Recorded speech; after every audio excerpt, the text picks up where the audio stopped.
Guys,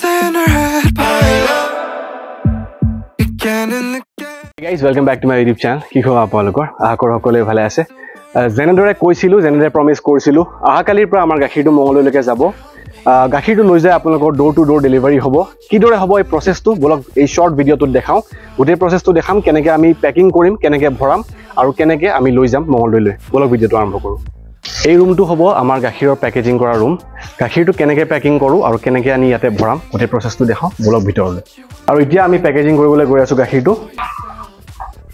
এইটো আমাৰ আধা লিটাৰৰ পেকেট হৈ গ'ল ৰেডি।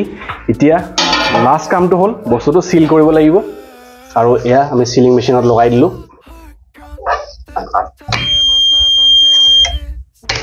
আৰু এইটো ৰেডি আপোনালোকৰ ঘৰত যাবলৈ।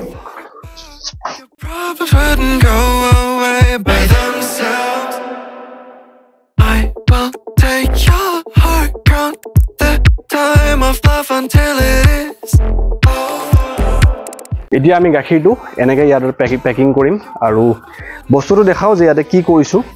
এইটো হ'ল এটা আইচ বক্স। মই আগতে কৈছিলোঁ আমি গাখীৰটো ইয়াতে আমি আইচ থৈ দিছোঁ আৰু ইয়াতে আমি গাখীৰটো লৈ এইটো ভালদৰে যিহেতু ভিতৰত ইনচুলেট হৈ থাকিব, ঠাণ্ডাটো মেইনটেইন হৈ থাকিব, আমি এইটো বন্ধ কৰিম, ভৰাম, বন্ধ কৰিম আৰু ইয়াৰ পিছত যাবলৈ ৰেডি আপোনালোকৰ ঘৰলৈ।